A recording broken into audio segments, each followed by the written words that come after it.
दो चीजें हैं दीप। पहले तो जहां तक निफ्टी की बात है, आईटीसी पर जो दबाव बना उसका थोड़ा सा असर पड़ता हुआ दिखा, जो कि बैट यानी कि जो आईटीसी में सबसे ज्यादा शेयर होल्डिंग रखने वाली कंपनी, जिसके पास करीबन 30% 29% हिस्सा आईटीसी का, वो बेचने का मन बना रहे हैं।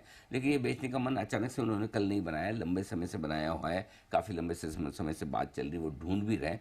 लेकिन उसकी वजह से कल चूंकि खबरें आई हैं तो स्टॉक पर रिएक्शन आया और उस वजह से थोड़ा निफ्टी पर भी दबाव बना। लेकिन असली जो एक्शन था जिसकी वजह से बाजार कल कमजोर हुए, वो पॉलिसी के बाद का एक्शन था। आमतौर पर दीप क्या होता है, जब मॉनेटरी पॉलिसी आती तो आप चार चीजें देखते हैं।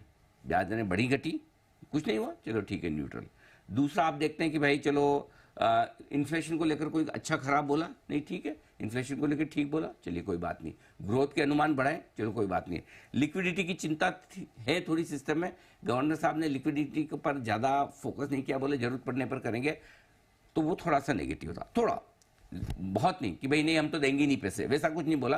भाई जरूरत पड़ने पर हम लिक्विडिटी की ध्यान रख रहे हैं, हमारे हमारी नज़र में है, लेकिन अगर कर देते कुछ तो ज़्यादा बढ़िया होता। वो हल्का सा नेगेटिव था। वो नेगेटिव कितना था कि वो निफ्टी को या बैंक निफ्टी को बढ़ने नहीं देता।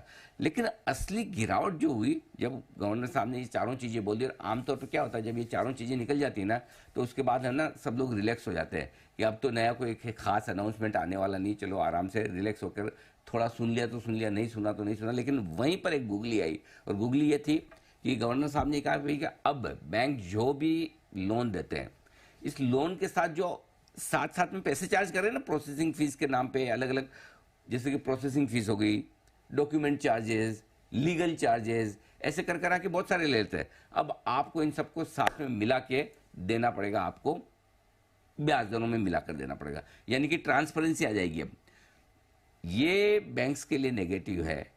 ऐसा नहीं कि आप बैंक्स चार्ज नहीं कर सकते, करो आप, लेकिन बता के करो और उसको ब्याज दरों में मिला के करो। तो अब आपके और मेरे लिए कोई भी लोन ले रहे हैं तो बड़ा आसान हो गया ना, सामने पता चलता है कि किसकी क्या इंटरेस्ट रेट है। नहीं तो पहले पता नहीं चलता था, ट्रांसपेरेंसी नहीं थी। तो वो गवर्नर साहब ने बढ़िया काम किया ट्रांसपेरेंसी लाने का, वो बैंकों के लिए नेगेटिव था। और जैसे फिर हमने इसका विश्लेषण किया, उसके बाद आप देखिए बैंक निफ्टी करीबन 1000 पॉइंट ऊपर से निकल गया, तो अच्छी बात थी। वो सही समय पर हमें समझ में आया कि इसका इम्पैक्ट क्या है, कितना है, और वो बाजार में दिखा भी। तो आई थिंक थोड़ा वैसे अब बैंक निफ्टी डीप क्या है, इतना कमजोर है ना, मतलब एक तो क्या होता है कोई कमजोर आदमी को हल्का सा धक्का लगे तो गिर जाए, एक बड़ा आदमी को आके कोई जोर से टकरा दे तो भी खड़ा रहे, मजबूत है। तो ये तो बैंक निफ्टी तो ऐसा है कि जोर से फूंक मारो तो गिर जाए, वैसी वाली हालत थी। तो इसको गिरने का बहाना चाहिए था, वो मिल गया।